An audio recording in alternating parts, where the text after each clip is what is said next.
Hi, my name is Rayah O'Rear. I'm going to be presenting about Ella Mae Lentz. She is a deaf woman.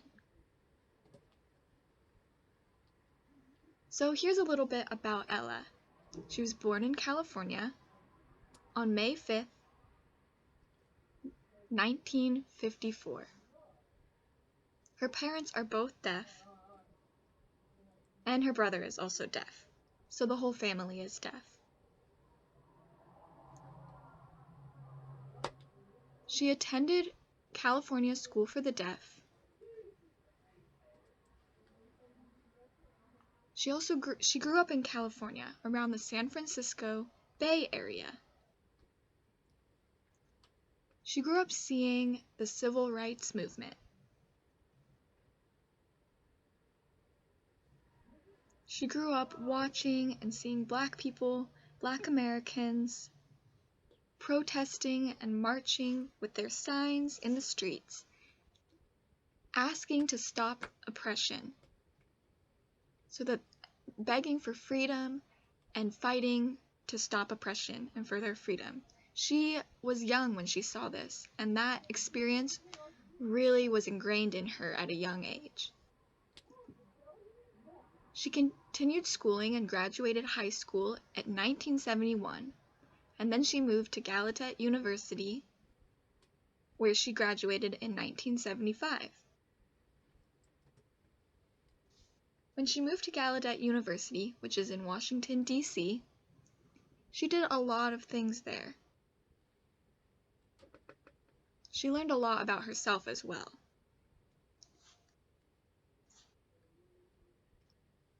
She really dove in and found out about her deep love about ASL and deaf culture.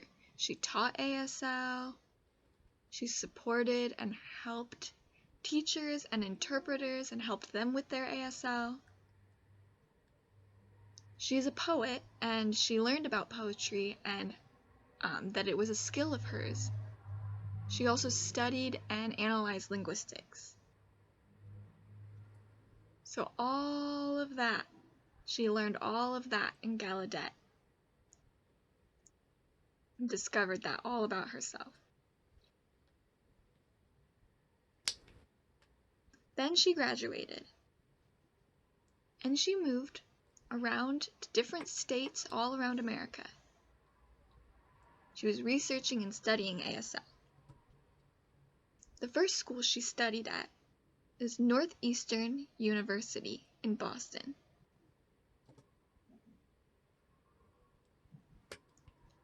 The second school is Salk Institute in San Diego.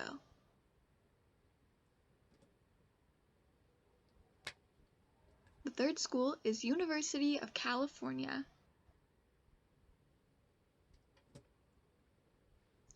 When she finished studying and researching all around America, then she ended up teaching ASL at different schools around. Obviously, she studied at Gallaudet University in Washington, D.C. She also taught at Holon College in Fremont, as well as Berkeley City College. That's also in California. She studied all around America. She taught all over. And then in 2007, she retired. She finished. So retirement usually means what? It means that you're finished working. But did Ella Mae Lentz really finish working? No.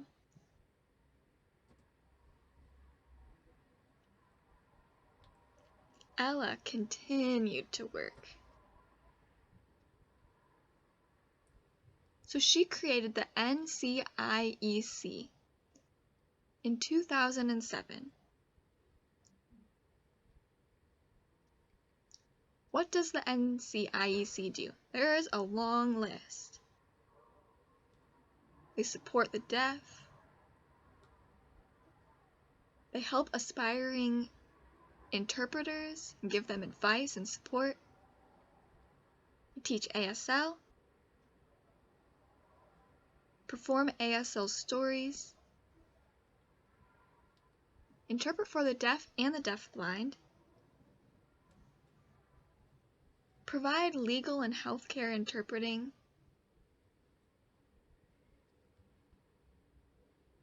but I was researching and studying about Ella for this class, and I discovered that the NCIEC no longer gets funding, and that happened in 2016. So after that, she made another business called ASL Presents. So what does this business do?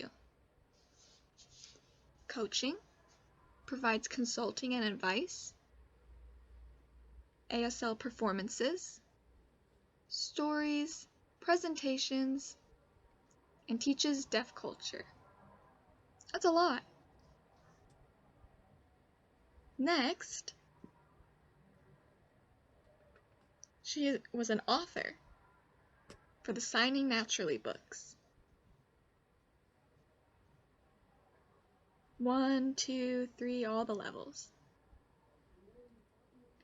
So you can see the names at the bottom of the books. There's 3 names. Sherry Smith,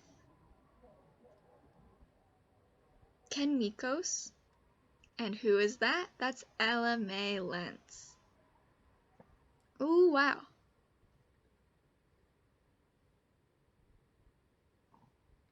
So actually, I use those books at Ball State. I have 3 Signing Naturally books. I've studied from them and I've learned from them. They really helped me. And they've helped a lot of students.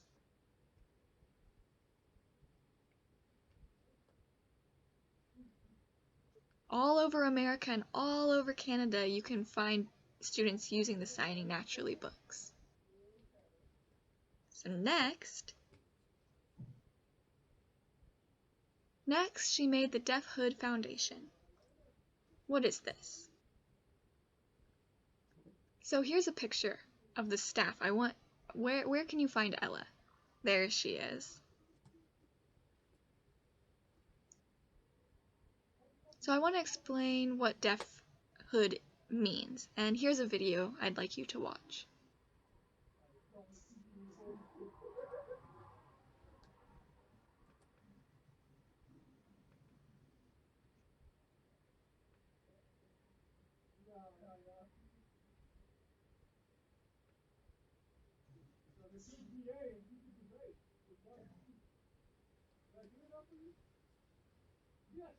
So Dr. Patty Ladd is a deaf teacher at University of Bristol in England.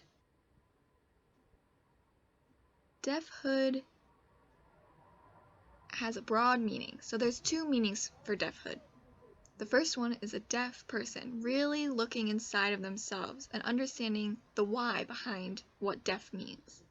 There's some negatives and positives, and those negatives could really, destroy an individual's identity or really improve a person's life.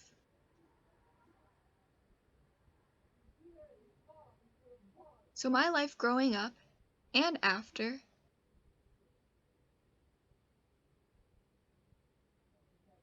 can improve and change as I find and discover and analyze and learn what it means. The second meaning for Deaf Hood is that there are deaf people all over, all of them living, experiencing, having similar histories and cultures and language. Deaf Hood is a really positive thing. Yes, there's history of oppression and negatives and looking down on deaf people, but Deaf Hood is fighting against that and showing the positives more than the negatives.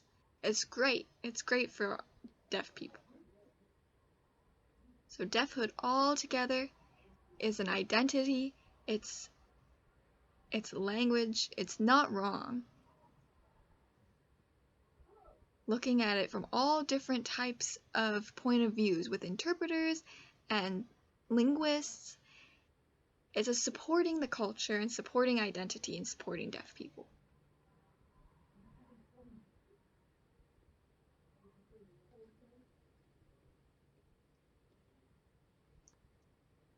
Deafhood is about positives, experience, history, deaf culture, putting it all together, and that right there, that is deafhood. Remember earlier in the presentation, Ella was experiencing and watched the civil rights movement, and she put that was stored in her heart, and she understood what was happening. Then, remember, in university, she really dove into deaf culture and ASL. Both those experiences really formed her to want to start using those experiences and creating these businesses on deaf culture, deafhood. So the Deafhood Foundation directly stems from those experiences. The Deafhood Foundation has offered grants from $2,500 to $5,000. That's a lot of money. It's also had Deafhood 101 classes to teach deaf people and support them. They also have Deafhood monologue shows and stories.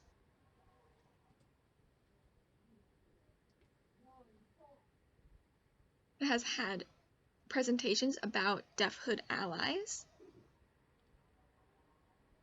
They've put on banquets with food, setting the table, nice outfits, watching speakers and presentations. It also has a Deafhood Film Festival, and it'll show various deaf filmmakers. Remember in the video, Dr. Patty Ladd's book, they've translated it to ASL. They also have a program named Deaf Economic Justice Indicator. So, a long list, a lot. Now, I want to talk about poems. Ella has created beautiful poems, a lot of poems, a long list. Here are just a few on this list.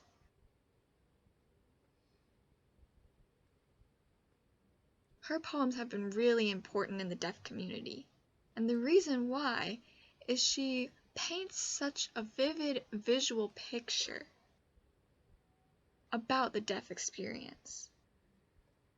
Her poems and her expressions really showcase the deaf experience. So I've watched these videos that I've listed, and A Children's Garden was one I really loved.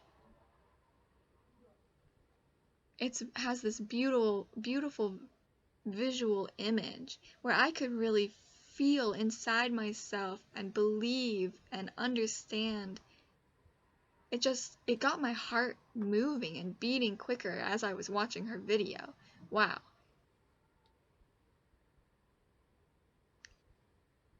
Ella is a special poet.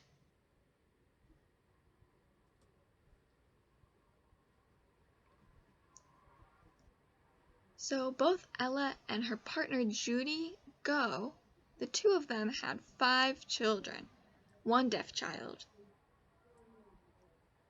And from all of those 5 children, all together, she had 10 grandchildren. And 3 of them were deaf. Also had 5 dogs, 5 cats, and 2 llamas. That's a big family. Big, happy family. Now you've learned about Ella, an important deaf woman. She's a teacher, a supporter, a helper, and now she even continues to help. So do you have any questions for me? Now that this video presentation is finished, you can type in the comments and ask any questions you have. So, the end!